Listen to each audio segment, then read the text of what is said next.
morning. We will now be starting our press conference for today.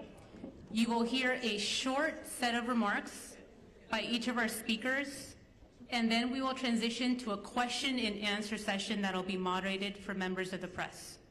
Our first speaker is Los Angeles County Board of Supervisors Chair, Catherine Barger. Thank you. I'm going to make my comments short because I know you want to hear from our fire chief and the people that are really have the information in real time. But let me just say, this is a dynamic situation. We've got fires throughout the entire county, which are spreading our resources very short.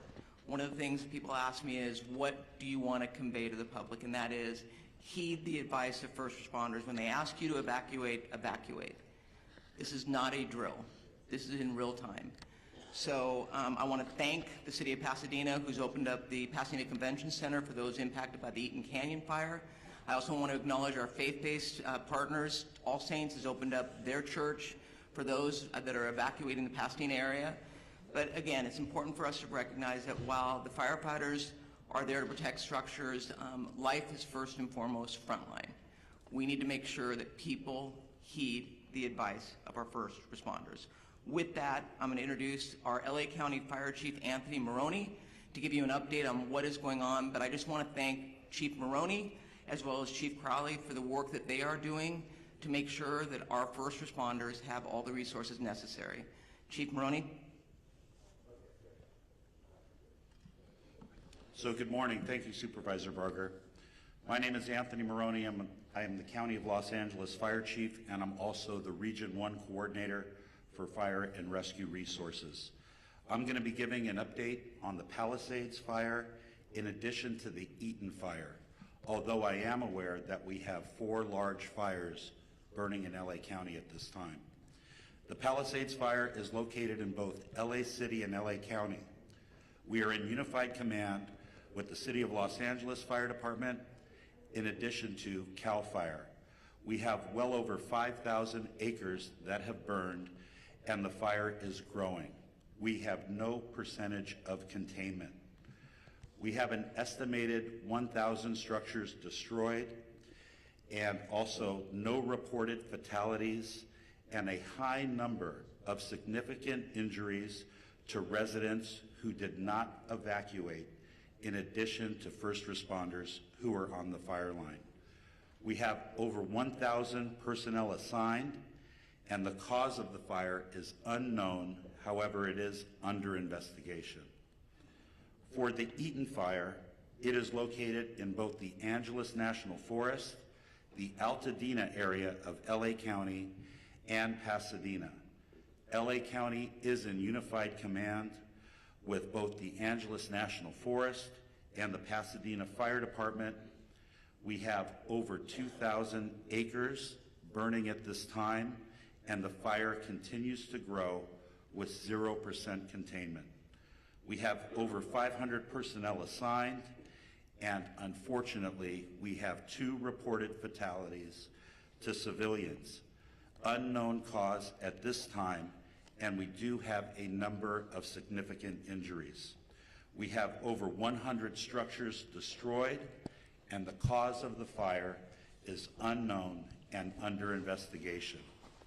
I will ask that LA City Fire Chief Kristen Crowley update you on the Hearst fire after I am finished with my remarks.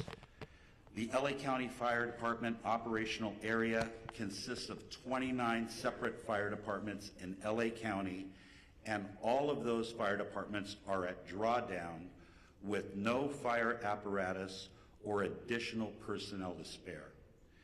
As the Region 1 Coordinator, I have requested mutual aid from the 5 counties of Orange, Los Angeles, Ventura, Santa Barbara, and San Luis Obispo counties.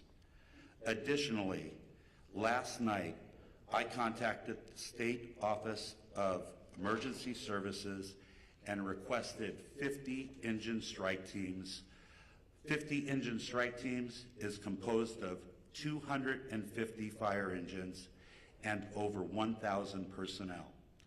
We have also requested resources from out of state, as well as Northern California. Thank you to the first responders from Nevada, Oregon, and Washington State that are already on the road coming to LA County to assist.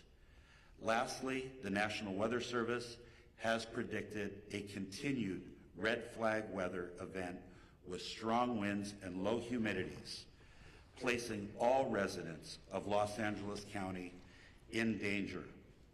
To all of our viewers, please prioritize your safety as well as the well-being of those around you as we come together to continue to get through this widespread disaster. Los Angeles County firefighters will remain on the front line until we reach full containment, and we ask that you keep all of Los Angeles County in your thoughts and prayers. I would now like to invite up Los Angeles City Fire Chief Kristen Crowley to give her briefing. Thank you.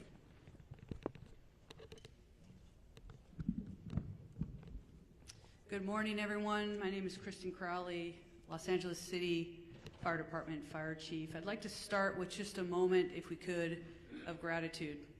A moment of gratitude for our first responders, our boots on the ground that are battling this intense and multiple jurisdiction and number of fires. So gratitude to those who are doing the work since yesterday through the night, and like Chief Maroney said, we're going to continue to work hard to ensure that we save people, lives, and property. With that, I'll be touching on a couple major points. With the Pacific Palisades fire, we know that it continues to demand a significant amount of resources and attention. A second major brush fire, now referred to as the Hearst Fire, has erupted in the Sylmar area of Los Angeles. Now together, these fires are stretching the capacity of emergency services to their maximum limits. The Los Angeles City Fire Department is battling these two major fires while also maintaining, I want to focus on this as well, 911 services for the city's approximate 4 million residents. Now, despite the severity of the conditions, our department remains fully committed to safeguarding lives and property.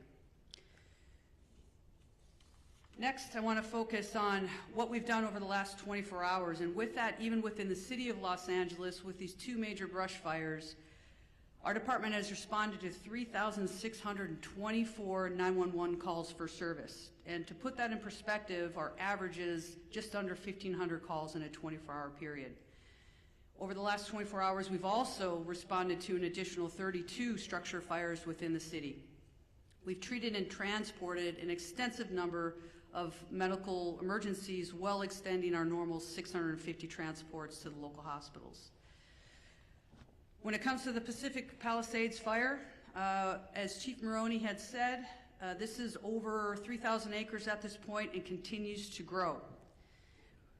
We will confirm the exact acreage later, so we'll make sure that we also communicate that to the community and to the media. Last night, as of 1930 hours, all aircrafts were grounded due to the high winds. Aircraft are continued to be able to resume their water drops and acreage mapping today when the weather allows us to do so. A total of 3,398 civilians and 15,105 structures are in the evacuation zone. And again, the evacuation zones are the following: north of PCH, west of Kenter Avenue and San Vicente Boulevard, south of Mulholland Drive, and east of Topanga Canyon Boulevard. There are multiple evacuation centers which are supported by the American Red Cross. Injuries. Of course, there's a lot of interest in injuries. We have several firefighters and civilian injuries that have been reported, and all patients have been treated and transported to the local hospitals. Damage assessments. Chief Maroney did speak about a specific number. We are still vetting that through on the city side, so more information to come, and we will message that as soon as we can validate that. Approximately 400 LAFD firefighters have been deployed to the Palisades fire. We have many hundreds of law enforcement officers, our partner agency responders, and public works members engaged in supporting our overall operations. We are going to be transitioning to CAL FIRE this morning to manage this incident at 0800 hours. Next, I'd like to talk briefly about our Hearst fire, which is located in Sylmar. Last night at approximately 10:10 p.m., the fire erupted in the Sylmar area of Los Angeles, adjacent to the Los Angeles National Forest. The fire has rapidly expanded to over 500 acres, prompting the emergency evacuation of more than 3,000 residents. This fire is burning within the footprint of the historic Saddle Ridge fire. Now, despite the extreme winds and significant risks, and that's what we're going to be talking about from today and probably throughout the next few days, there's always that significant risk of life and property, and we'll continue to focus on saving lives and protecting property. The exact anchorage at this point will be confirmed later, and we'll make sure that we communicate that to you as well. Lastly, we want to make sure that everybody understands we are absolutely not out of danger yet. With the strong winds that continue to push through the city and the county today, I would tell you, and we are all committed to our first responders, our firefighters will remain focused on protecting lives and property. The LAFD is extremely proud to stand with all of the entities behind me. Our top priority will continue to be life safety, ensuring that safe evacuation and the rescues of our residents that are in harm's way. It will continue to be our primary focus in this wind-driven fire event as it continues. Thank you for your cooperation, your support, and your vigilance. And today, we will continue to stand with our partners to protect everyone. Next up, I would like to introduce Sheriff Luna. Thank you. Oh, sorry. Next up. Oh, we moved it, okay. Yes, we're just moving around, having LA Unified Superintendent Alberto Carvalho, please. Thank you very much. Good morning, everyone. Thank you, Chair Barger, county and city leadership, in addition to the leadership of our first responders and our great community for the very, very important work you continue to do to protect our community, protect the assets, and first and foremost, the health and well-being and lives of members of our community. Los Angeles Unified is the second largest school district in the nation, representing the interests of 540,000 students and 75,000 committed employees.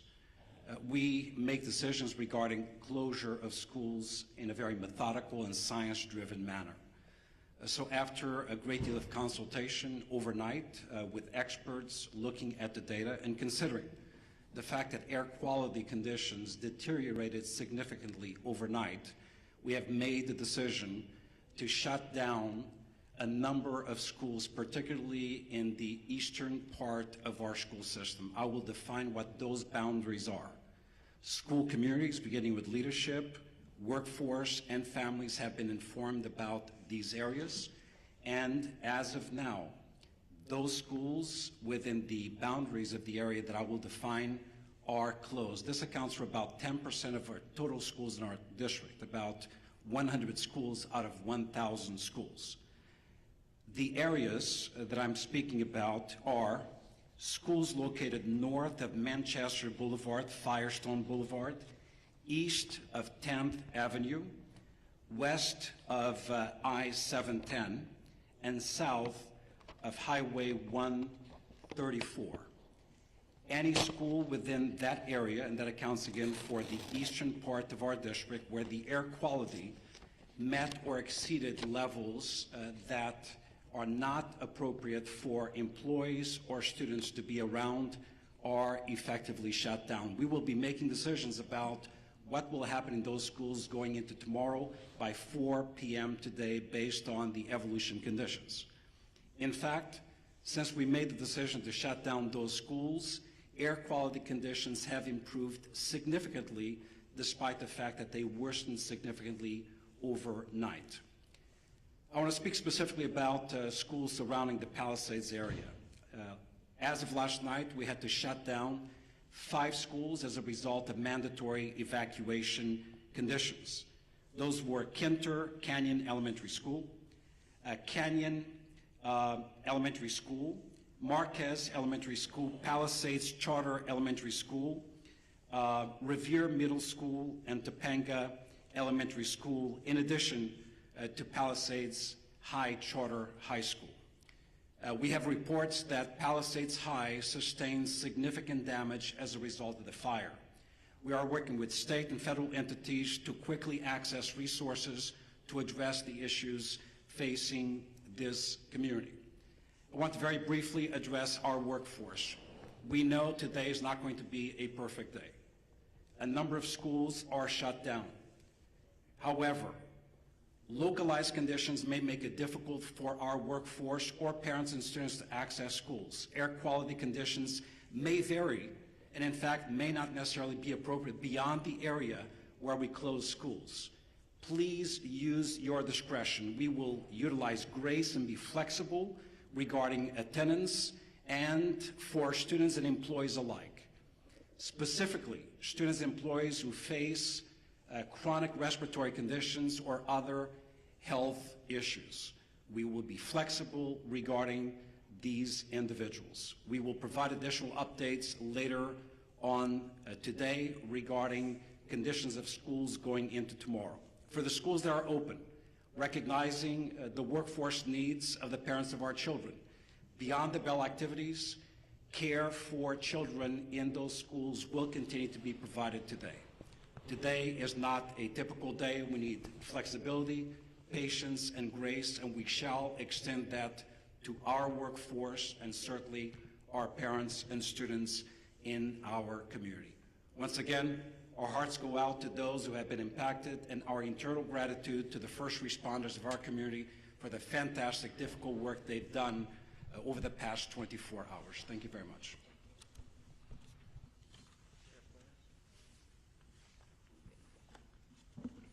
Morning. A lot of information to pass on, but please know this. This is a very difficult and challenging situation, but we're surrounded here by people who really care, and we're going to get through this together. That means with all of you as partners in our community. Our top priority continues to be the safety and well-being of our impacted residents, first responders, and all of the individuals involved. But understand that this is a very fluid situation, specifically in the Altadena area, and a lot of our personnel, our deputy personnel, are involved in life-saving measures as we speak now.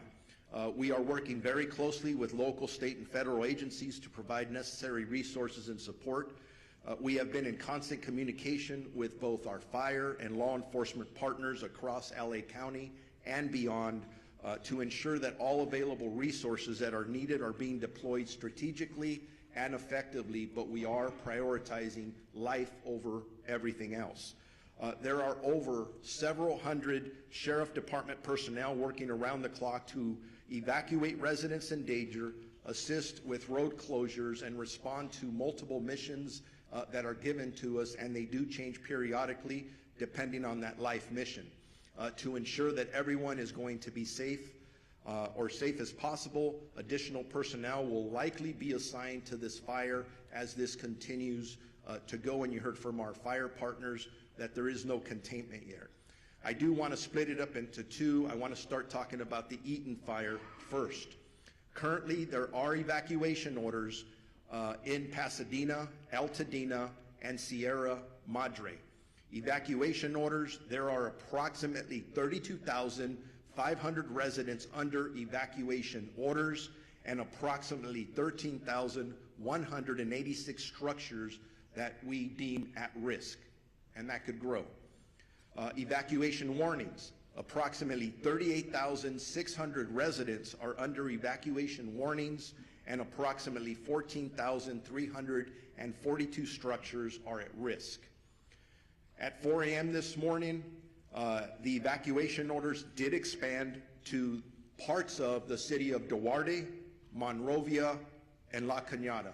And again, we continue to assess that. That's evolving. That's going to change. So I encourage you to consistently pay attention to all sources of information so you're ready to go when you are given that order, if that does come.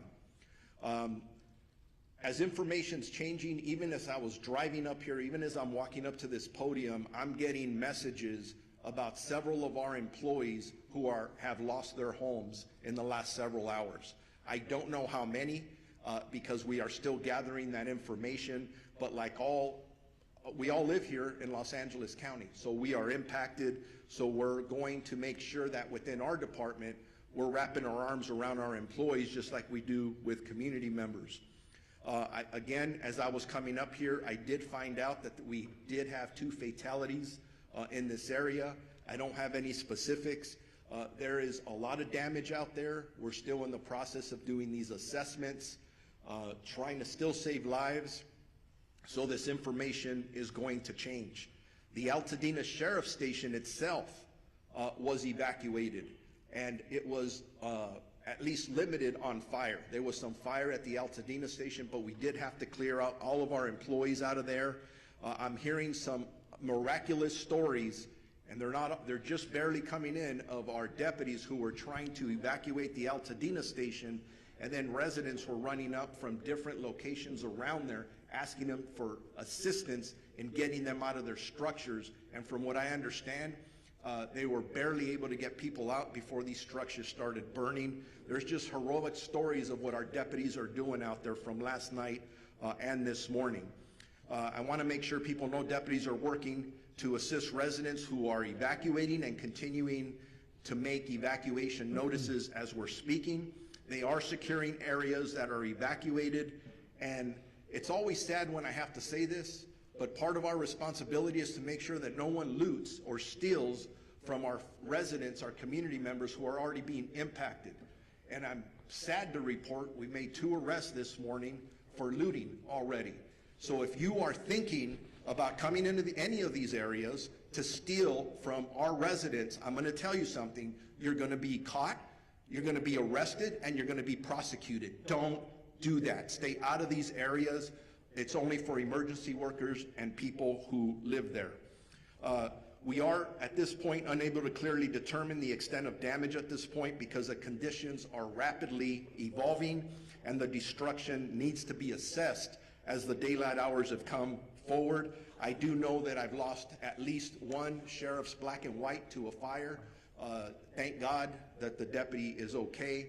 But deputies continue to be on patrol throughout the road closure areas to ensure evacuation areas remain closed to the public. All schools in the Pasadena Unified School District are closed. There is a road closure at Altadena Drive from Allen to New York Drive. For those in need of shelter, please head to the Pasadena Convention Center, located at 300 East Green Street in the city of Pasadena, and we're working with them in Unified Command and in partnership as well. For animals, there are established shelters at Large Animal Shelter Rose Bowl Stadium at 1001 Rose Bowl Drive in Pasadena, Small Animal Shelter Pasadena Humane Society at 361 South Raymond Avenue in Pasadena. I'm going to switch gears now to the Palisades fire that we've been heavily involved in with our partners, again with LAPD and LA City Fire and everyone else that's up there working. As of this morning, the fire was still burning in that area. That's impacting our residents. Evacuations are in effect, continuously in effect, for the city of Calabasas, the city of Malibu, Los Angeles City, Pacific Palisades, and unincorporated area of Los Angeles County and Topanga Canyon.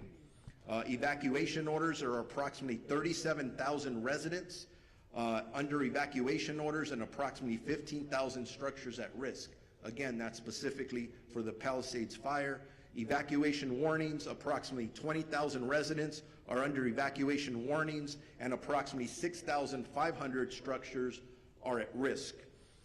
There have been minor injuries, and our partners at the fire department have talked about those, and several, unfortunately, structures that have been lost, and we're still assessing those. Bear with me, I'm almost there. There's a lot of information, very important information. There are several road closures which can change rapidly. The 10 freeway at Lincoln Boulevard, southbound PCH at Las Flores Canyon, southbound PCH at Topanga Canyon, Coastline Drive at southbound PCH, westbound PCH to Entrada to eastbound closed from PCH and Malibu Canyon. We have established shelters up for that fire in the following locations: Westwood Recreation Center, which is at 1350 South Sepulveda Boulevard in Los Angeles, Pasadena Convention Center, which I already mentioned, we can go there. 300 East Green Street in the city of Pasadena, and El Camino Real Charter High School, 5440 Valley Circle Boulevard in Woodland Hills. Animal shelters, large animals, LA Equestrian Center at 480 West Riverside in Burbank. Large animal shelter, Pierce College, 6201 Winnetka Avenue in Woodland Hills. Large animal shelter, Rose Bowl Stadium in Pasadena. Small animal shelter, Agora Animal Center. And small animal shelter, Pasadena Humane Society as well. We've got to take care of our pets. As I wrap up, a reminder, and you've heard it from several of us, you need to be prepared. If you are in a warning area, make sure you have your essentials, your important paperwork, your medications, things that you can take, your phone charger to survive for at least a week. But if you are told to evacuate and given an order, there is nothing worth your life. Please listen to the police and fire officials that are out there and be prepared to evacuate. If you have more questions or there's about evacuations, evacuation centers, or road closures, go to lacounty.gov/emergency or our Sheriff's Department social media. Now it's my honor to introduce my partner of the Chief of the Los Angeles Police Department, Jim McDonald. Thank you very much. And as you look at the group assembled behind me this morning, each of those and everybody we represent who's out in the field all have families. Many are impacted directly by the fire, but they leave those families to come and try and be able to help everybody else who's out there. So I owe a debt of gratitude to everybody who is putting it all on the line for everyone else. This is a tragic time in our history here in Los Angeles, but a time where we're really tested and see who we really are. And it's critical that at these times we be patient, that we come together, that we focus on saving lives and to be able to do the very best job we can, so when we look back on this, we know that we did what we could for others. I look at the people who were out there on the line last night. The winds were like something that I have never seen before. Firefighters, police officers, deputies, they're out there sheltering in their vehicles, their trucks and their cars, so that they don't end up getting burned from the fire that was being driven by 75+ mile-an-hour winds. They were there until they could get out of the car and go back to doing their work. As you can imagine, a very difficult circumstance to deal with. These are, as I mentioned, unprecedented conditions, but also unpredictable.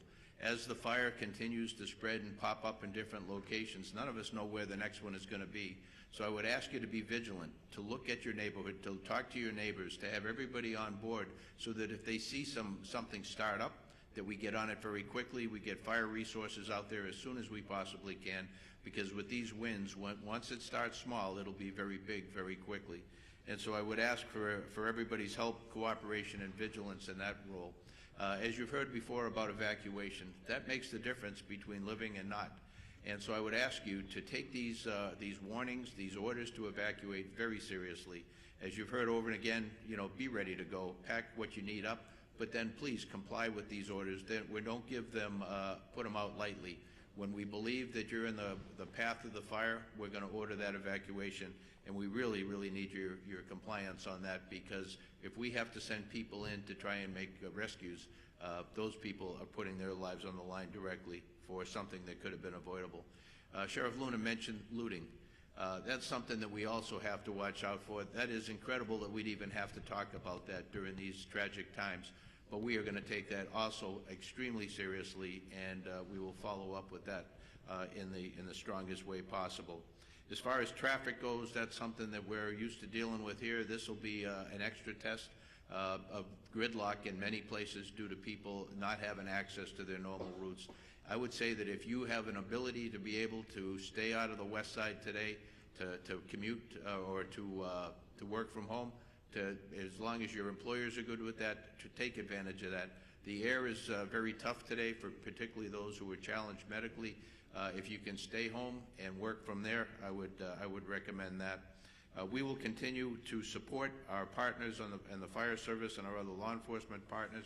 But to all in the public who are watching this, sincere thank you to all of you for your cooperation and your patience as we all get through this together. Thank you.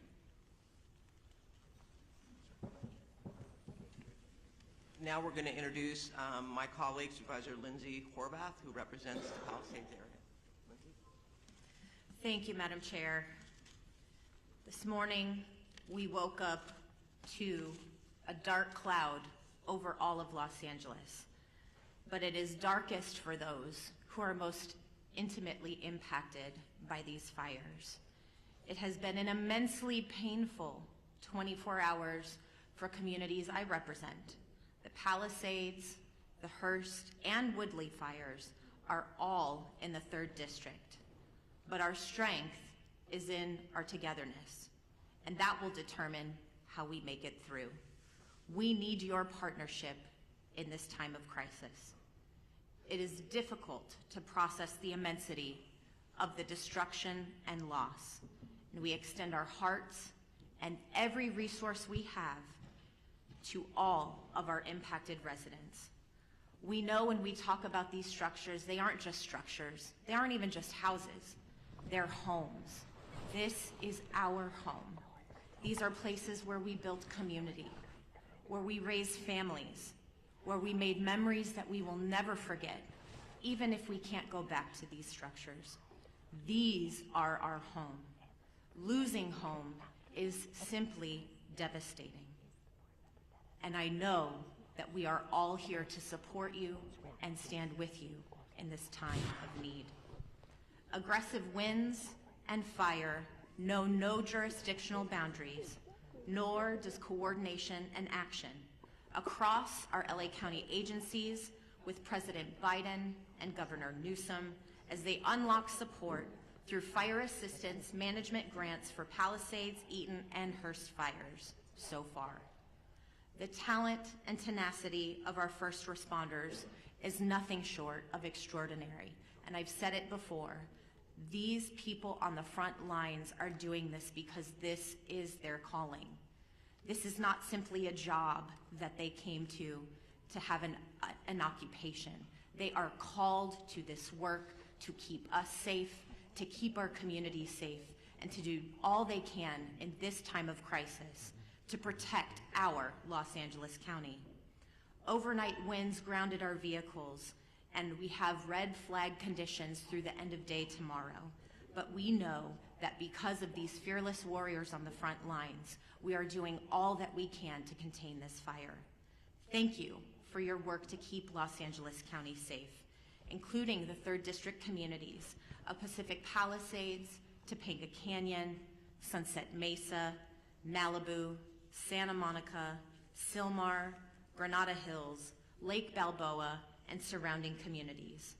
Our #1 message to everyone in impacted areas is to follow all evacuation orders and warnings and to stay where you are safe as long as the evacuations remain in place. We continue to have shelter capacity for you, as you have heard, for you, for your pets, and we have animal sheltering sites as well.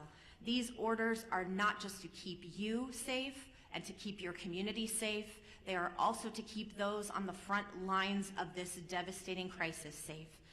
And the longer that you wait to evacuate, the more you are putting people in danger who are putting their lives on the line to protect your homes. Please don't do this. Please evacuate. There is also an evacuation order in Santa Monica, the northern border of the city to San Vicente. The warning is north of Montana to San Vicente as well. We have an evacuation order as well as a warning there. Barry J. Nydorf Juvenile Hall is in Sylmar, and that is under evacuation warning because of the Hearst fire. Our probation department has evacuation plans in place should that move to an evacuation order from a warning, and our priority is to keep our youth in our care safe. Santa Monica Malibu Unified School District has closed its schools today, and as you heard from Superintendent Carvalho, LAUSD has a variety of updates. We have heard from our state insurance commissioner as well, and while this is still quite early in this emergency, we do have some initial guidance from his office for evacuated households on reimbursable insurance expenses, with information to be found at insurance.ca.gov. Obtain a complete copy of your insurance policy, take note of additional living expense limits, track additional expenses, document conversations with your insurer or adjuster, and don't rush any decisions. If you have any questions, call 800-927-4357. Please continue to check emergency.lacounty.gov for the latest information. And I know we will see brighter skies by working together. Los Angeles County will continue to be unrelenting in our response, and I know we have only the finest on the front lines fighting this fire. It's our duty to see them succeed. Thank you. All right, now we are going to hear from LA City Council President and Mayor Pro Tem Marquise Harris-Johnson. Thank you so much. Good morning, everybody. On behalf of the City of Los Angeles, I just want to begin by thanking and recognizing and acknowledging the great work of our first responders, especially the men and women of the Los Angeles Fire Department, who last night we all witnessed doing heroic work in the face of grave danger. Last night was one of the most devastating and terrifying nights that we've seen in any part of our city at any part of our history. Fire literally jumping roads, taking out structures, and our public safety professionals created an environment where injuries were kept to a minimum, fatalities were kept to a minimum, and we wake up this morning with a renewed spirit that we can defeat this fire and move on to a brighter day. I want to also acknowledge the two members of the council that are with us today that represent the areas of the fire. Councilwoman Tracy Park of the 11th District, who's I think probably has about 90 minutes sleep by my count, because every time I looked on the television, you were there knocking on doors in neighborhoods, in community centers, at the shelters, making sure the community was okay. And then an absolute professional, someone who, since I've been on the council with her, has had to fight a fire almost every year. And so is a pro. From the San Fernando Valley, the council member from the 7th District, Monica Rodriguez.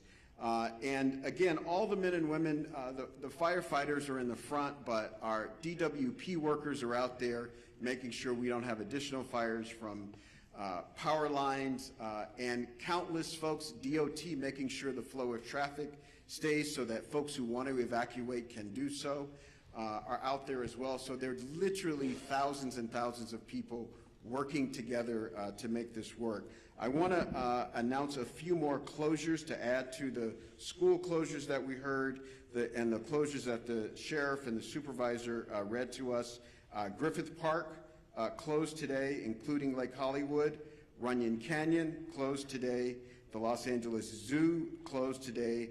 The Hollywood Reservoir closed today. The Hollywood Sign closed today, as well as all the roads through the Sepulveda Basin in the San Fernando Valley. So nobody should be going those places today anyway. I will amend what Chief McDonald said. Not only if you're on the west side or in the valley, anywhere in this city, if you can stay off the roads, please do so. I live in South LA, a long way away from the fires. Visibility is less than 1 block because of the smoke. So if there is not a good reason for you to be on the roads, we ask that you leave the roads open as possibly as you can to the public safety professionals that have to do their work and will lead us out of the crisis that we face here in the city of Los Angeles and the county of Los Angeles today. Also, lastly, just grateful for the work of the President of the United States, kicked in for us late last night, who happens to be in Southern California. The governor was with us in the Pacific Palisades last night and has helped out. And a range of municipalities around the county and outside the county have come in to help where they can. And we're extremely, extremely grateful for their help in this time of crisis for our city and our county. And with that, I will ask the Director of the Office of Emergency Management for Los Angeles County, Kevin McGowan, to come to the mic. Thank you for the introduction. I'm Kevin McGowan. I'm the director with LA County's Office of Emergency Management. As my partners up here have said before, we're facing a historic natural disaster, and I think that can't be stated strong enough. This is not a normal red flag. We've been in partnership with the National Weather Service for days prior to the arrival of this severe windstorm. There's been amazing communication by the National Weather Service, and they should be acknowledged for all of the communication that was put out days in advance. What's critical about that is it partnered all of our public safety and emergency organizations throughout the county to begin preparations for this. And a lot of the successes we saw over the last 18 to 20 hours is a direct result of painstaking preparations that had gone into place for the last 48 to 72 hours. We still have a long road ahead of us. Our county is known with wildland fires. We just finished working on the Franklin fire. We've had the Bridge fire, the Post fire. This has been a very destructive fire season. This is just going to add to it.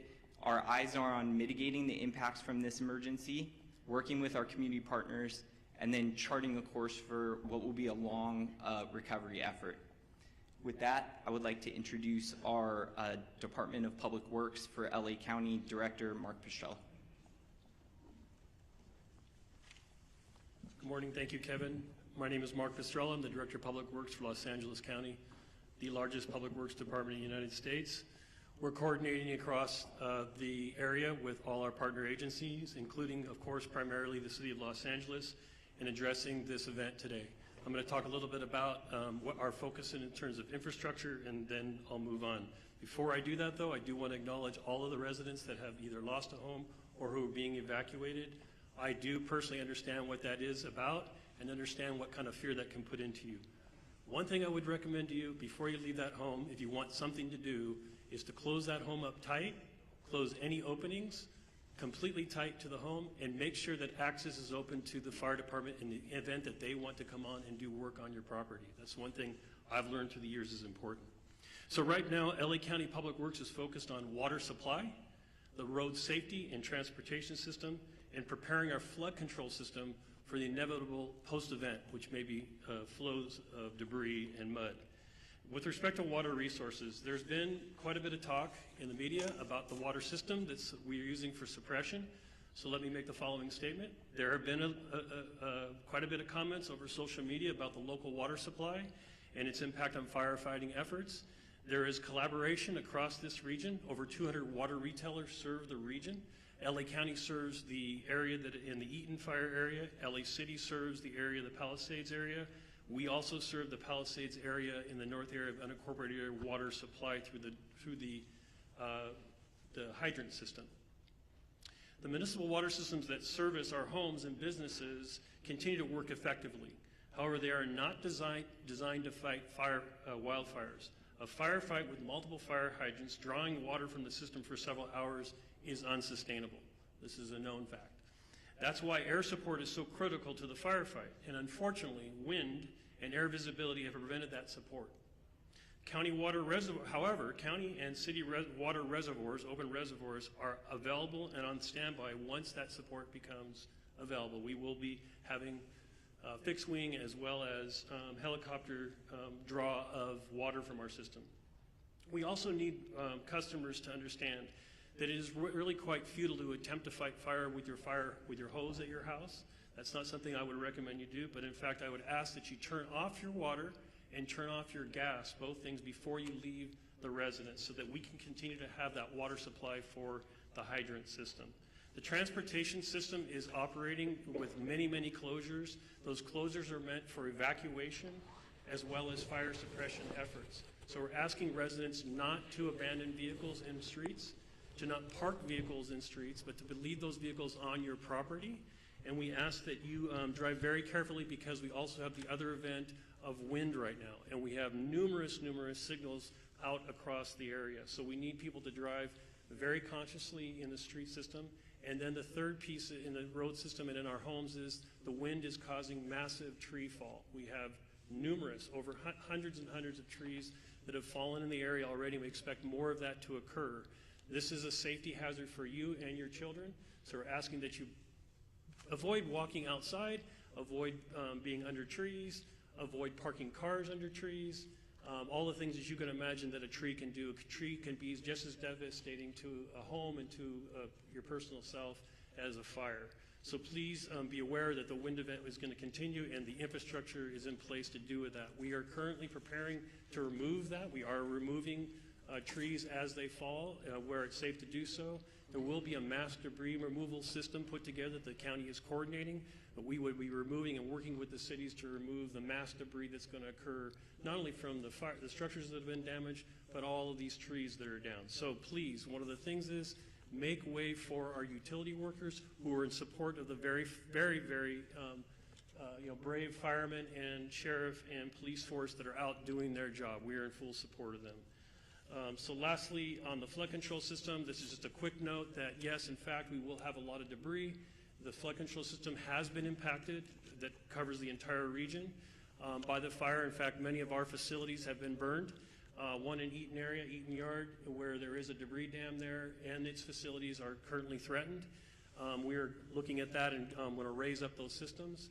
As we enter into post-fire, our department will be available to do review of your individual properties to make sure that you're safe from debris flow as another event that may occur in LA County.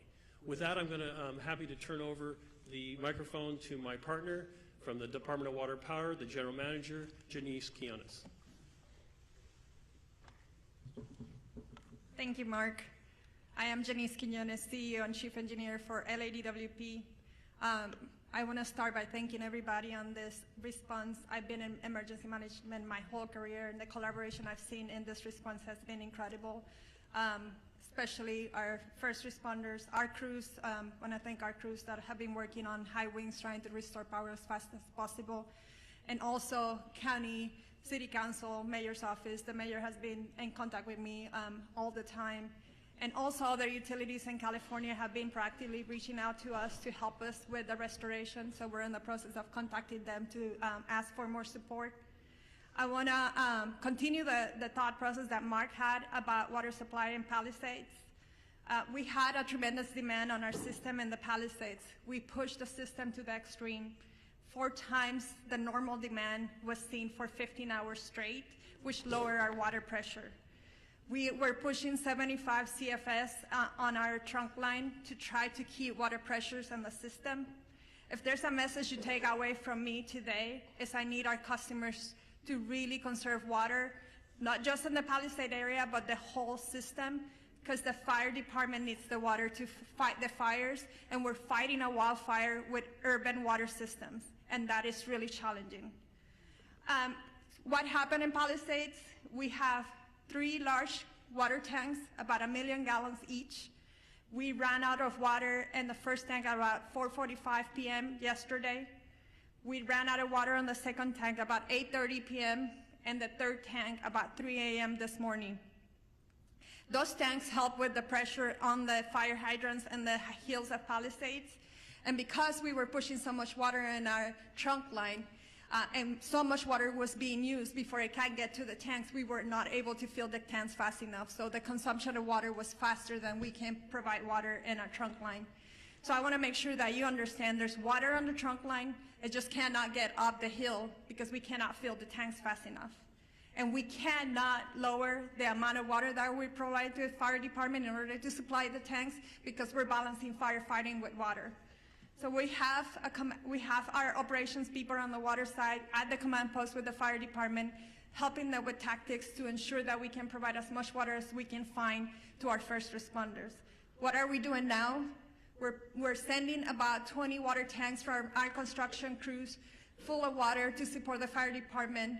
We identified other areas in our system where our tankers can refill. It takes about 30 minutes to refill about 4,000 gallons of water, and we're constantly moving that water to the fire department to get them as much water as we can. I would also ask for the people on zip code 90272, because we're pushing the water system so hard, our water quality is decreasing. So we're gonna be issuing a boil water notice this morning, and that will extend for about 48 hours. The water quality is low. We have a lot of ash in the system. And so please, if you're gonna be drinking water, you need to boil the water. Those boil waters will continue to increase as the system starts restoring. We're also managing a power outage restoration. Our water emergency has been the #1 primary issue, but the power issues are continue to increase. The winds picked up at around 11 p.m. last night, and that's when we saw the majority of our outages coming in. As of 7 a.m. today, we have 135,000 customers out of power. We have restored about 78,000 customers since the start of the outage. 32 customers have been out of power for more than 10 hours and 7 for over 18 hours. If you are out of power, I urge you to call us, call 911, let us know so that we can get to you as fast as safely as possible. We are on a severe emergency activation at the EOC for both water and power. It's taking us 24 to 48 hours to get to all of the outage. That's why we're gonna start increasing our mutual aid request to get more crews on here to reduce that restoration time. But we cannot do that until it's safe for our crews. And I'm happy to report we have had no safety incidents for either the water and the power crews, which we need all the crews safely operating in our system. 40% of our outages were due to us having to de-energize the circuits for public safety. And we cannot energize them until it's safe to do so, and we have put eyes on our system. 20% is because of wire downs, and 6.5% is because our system has protected itself from further outages, and so we have to patrol every line before we come back online. With that, I just want to thank everybody, and Madam Chair. Thank you so much. We want to transition. We're 5 minutes over. We do want to give a little bit of time for question and answer with the press. I'm going to call on you. Please identify yourself, your name, and which media outlet you're with. I see a hand up here. We'll go with you first. Good morning. Yes, Bob DeCastro from Good Day LA, Fox 11. Chair Barker, we wanted to ask because this press conference called One Voice is bringing together some of our city leaders, our county leaders here together for this incredible tragedy, this crisis that we're experiencing right now. And a lot of our viewers are asking, how can other Angelenos help? Because people want to volunteer, people want to help. What's the best way that other folks out there that want to help, what can they do? Well, first of all, thank you for that question, because I think this does speak volumes to the fact that it's not just at the local level, it's at the state and the federal level as well, and it is one voice. We're seeing these fires taking place countywide, which is stretching our resources. But to the public, I mentioned All Saints in Pasadena that's opened up its church to people that are evacuating, people that are not only part of their parish, but also people that are seeking refuge. I would encourage, and we will work with our Office of Emergency Management, to put together a list of what you can do to help. I know at Pasadena Convention Center, they're looking for resources, food, and blankets. Red Cross is putting that together, but we can always use more. So this is the time for us all to come together. I mean, we're trying to wrap our heads around just getting this fire under control, but make no mistake, we will put something together so that people can offer their support. You are seeing the goodness, and I know Supervisor Horvath mentioned it. With all these horrific stories you hear, you also hear stories of people that are doing amazing things to help their neighbors and their community. Thank you for that. I'll go ahead in the green shirt.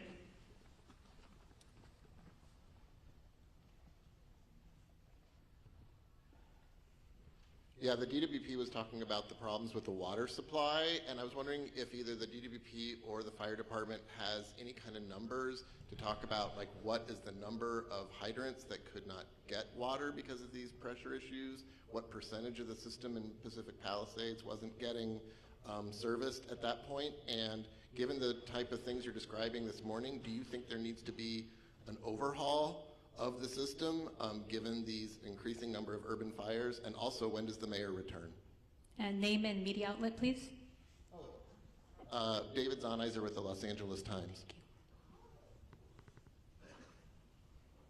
So, Chief, please correct me if I'm wrong, but we were trying to keep water at all altitudes on the Palisades, and I think about 3 in the morning, that's when the hydrants went dry above the Brentwood area.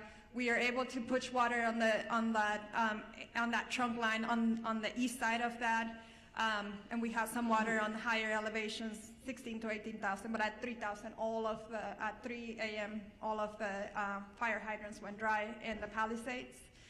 To your question of climate resiliency and how do we need to update the system, I would say that that is true. We were talking with the county supervisor and Mark on how are we going to change the way we operate our water systems for events like this.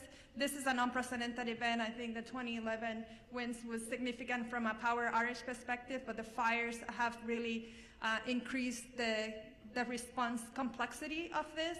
We had crews trying to mitigate this, and we had to evacuate. We worked with fire department to try to get back in and try to fill the tanks again. It was unsafe to do so. So you're managing the fires, you're managing the power outage, and you're managing the water needs because it was an urban wildfire firefighting. So yes, we have to look at our system from a climate resiliency as a region, and it's going to be more than just DWP. It's all the water agencies here, including the county. Thank you. Over here in the burgundy with a mask. Name and media outlet, please. Real quick, I can speak on the operational side of the hydrants. We don't have a specific number to the hydrants. We do know that it came in phases. Now, our firefighters always have a primary plan, a backup plan, contingency, and emergency plan. So oftentimes, just so that the public is aware, in large brush fires, water supplies are normally limited. So with that, our apparatus do have the ability to draft water if we need to out of pools, ponds, any type of water resource. We also utilize the water tenders, in which we spoke about a little bit earlier. So with that, I just wanted to clarify that in regard to when the mayor is returning. I spoke to her this morning at 4 o'clock. She's on her way for the last leg of her journey back home from Dallas, so her ETA is right around noon. Thank you. Go ahead. Buenos días, everybody. Ali Santana with Telemundo 52. For Chief Crowley, Chief Maroney, where can people go to donate food, water, supplies? And for Superintendente Carvalho, Sheriff Luna, and CEO Quiñones, just something in Espanol for our people. We will do something in Spanish right after we conclude over here with a couple of Spanish speakers regarding the volunteer information. Sure. So thank you for the question about the donations. I know we spoke about that earlier. Just a touch point for the community. We are so grateful for the community's efforts in regard to donations. Now, what I do want to be mindful about to make sure that we share is please listen to the direction of where those donations, either through money and or food, any type of donation, it can become problematic if the public starts to just drop things off. So we are putting together a strong plan from our Emergency Operations Center. We're at the highest level at this point. We're coordinating with the county as well. So stand by for more information. We want to be very purposeful and strategic in how we're going to collect those donations, and they are welcomed.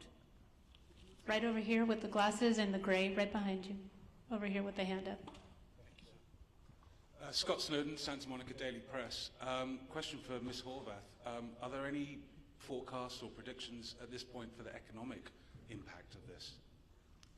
There are no early numbers of the economic impact, but we are already exploring how we can do, for example, a business interruption fund, as we have done in other states of emergency.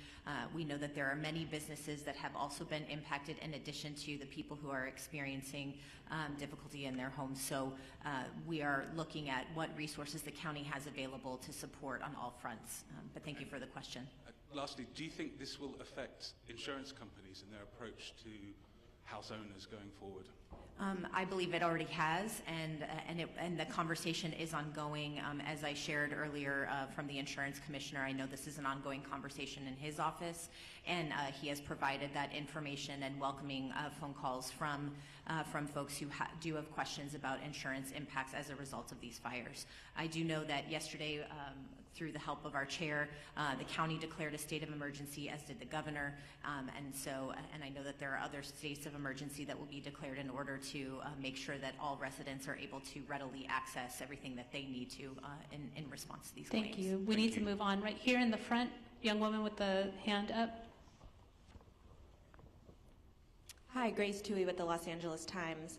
I was hoping one of the fire chiefs could talk a little bit about long-range spotting and how far we actually saw embers jumping from one fire to other spot fires. And then additionally, we heard repeatedly fire crews requesting help, backup, and not having enough crews. Were you guys prepared enough for this? Did we have enough resources to fight these fires? Thank you. Thank you for the question. So I'll start at the end and work back. No, LA County and all 29 fire departments in our county are not prepared for this type of widespread disaster. There are not enough firefighters in LA County to address 4 separate fires of this magnitude. We were prepared. We did get state pre-position resources that came from Northern California that were up in the Santa Clarita Valley. We did hire additional firefighters from the LA County Fire Department and pre-positioned them in the Santa Monica Mountains. The LA County Fire Department was prepared for 1 or 2 major brush fires, but not 4, especially given these sustained winds and low humidities. Like our Director of Emergency Management said, this is not a normal red flag alert. People were calling for help. We tried to get them the help that they needed. LA County right now, like the LA City Fire Department, is prioritizing life safety, but we are also engaging in structure defense, perimeter control, and aerial operations. Remember that the LA County Fire Department has 13 aerial assets available to it. In addition to our agency-owned helicopters, we have our 2 CL-415 Super Scoopers and our CH-47, which is part of the 3-county QRF. So we're prepared to keep fighting the fight. Like I said earlier, I've requested additional resources, not only from Northern California, but from out of state. We did that last night, yesterday. So we're doing the very best we can, but no, we don't have enough fire personnel in LA County between all of the departments to handle this. Thank you. Thank you. And we have a couple of just quick questions. I just want to also acknowledge that that came down from Sacramento State Senator Ben Allen and Sasha Perez, as well as our Santa Monica Mayor Negrete, who's also present here. And I know that Congressman George Whiteside is flying in from Washington, D.C. He represents the Sylmar Santa Clarita area, and so we appreciate you all being here. Thank you, and Chair I think Barker. someone from the mayor's office would like to go ahead. Thank you, Supervisor. Thank you, appreciate it. Good morning, everybody. Celine Cordero, Deputy Chief of Staff to Mayor Bass. I just wanted to step forward and address the question about the mayor. The mayor will be on the ground shortly, very shortly this morning, and engaged. But I want to assure the community and the city, our mayor has been actively engaged 100% of the time, the entire last 24 hours throughout this unfortunate event and crisis. The mayor has been in constant communication with our chief of police, our fire chief, our council president, our law enforcement partners, our Supervisor Barger, thank you, and our county partners. So I just want to stress she has had 100% access the entire time that she's been traveling and been actively involved in the decision making. So thank you very much to all up here, and the mayor looks forward to meeting you very shortly this morning. Thank you for that. Over here in the green shirt.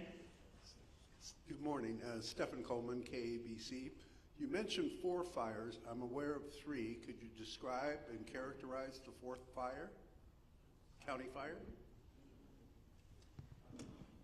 Yes, I can speak briefly on that 4th fire was a Woodley fire, which is approximately, it was a smaller fire. We threw a lot of resources at it. It is under control at this point. We'll push that information out to the media so you have the very specifics, but we're calling it the Woodley fire. Yeah, it was in the Sepulveda Basin.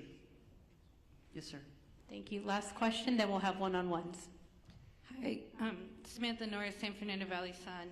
I know the Hearst fire is one of the smaller fires here, but can somebody speak more to what resources are being deployed to that fire?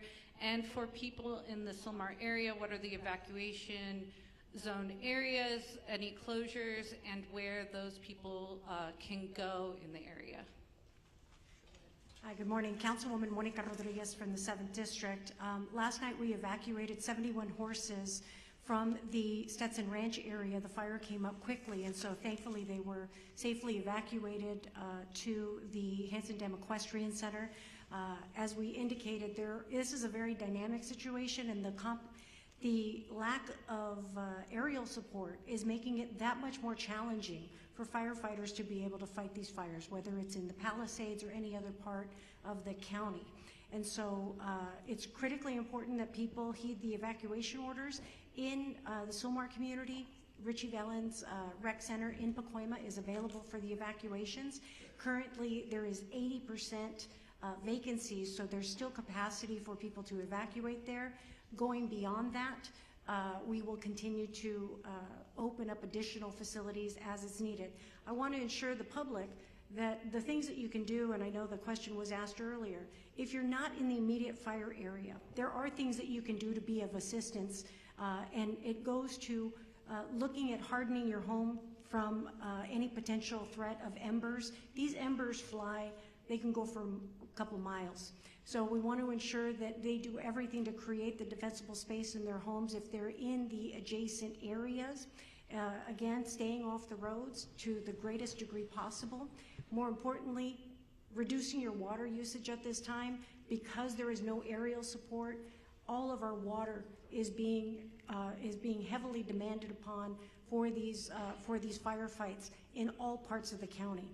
So these are the proactive measures that people can be taking to be of assistance immediately given the needs of our first responders. If you have downed power lines, report those to 911. We can also report all outages to 1-800-DIAL-DWP. And most importantly, for trees that are down, because we know we have a lot of road blockages, our Bureau of Street Services, for the City of Los Angeles, all of our street services crew and public works crews are out there doing that work as well, and they are part of our first responders. Want to make sure that everyone's reporting those to 311 so that we can keep the roads cleared for everyone to have the greatest amount of access for our fire personnel. But most importantly, for the adjacent equine areas, because I know in the Hearst fire, we're concerned about the spread right now. There's a lull in the wind, but we're concerned about the potential spread to other equine areas. We want to make sure that we launched our early evacuation for horse-keeping areas in the Northeast San Fernando Valley, and I want to continue to urge the public in these adjacent areas to please be prepared with your bags, with your important documents, to be ready to be prepared to potentially heed the call for evacuation. Thank you. Thank you very much. We're over time. We're going to... Just one clarity as well, so you have some of the statistics. It started at 1010 last night. The latest acreage we have is 500 acres. We're working closely with our partners, which are the Los Angeles National Forest. We have a rep over here behind us, so we can do some one-on-ones if you want more specific, but we are unified with them. Also, the good news is, through the heroic efforts of our crews working through the night last night, our overall objective was to keep that fire so it did not overpass the 5, did not cross the 5 at this point. We're able to hold it to that point. But again, the winds are back up. We're working really, really hard there to make sure we maintain that. And we're going to continue to work really, really hard with our partners. Thanks, Chief. I don't have too much more to add, but I will share that the Los Angeles City Fire and the Angeles National Forest went into unified command immediately when that fire started. And that fire started in an area we're well exercised, known as the mutual threat zone. So that's a part of our pre-planned unified command area, and that includes ground resources and aircraft. And of course, as mentioned, the aircraft has been having a hard time finding good air, and actually with the wind speeds. We're assessing aircraft availability every minute, continuously watching for a window to get aircraft up from multiple parts and multiple agencies. The Angeles National Forest aircraft and the air tanker base that services the Southern California areas in Lancaster under the U.S. Forest Service, and they're watching for opportunities to launch aircraft. But last night, the winds out in the Antelope Valley were just as bad as they were here in what we call the Front Range. So we're still struggling to get aircraft in the air. Name and title, please. Name and title. Yes, sir. Robert Garcia, Fire Chief for the Angeles National Forest. Thank you. We are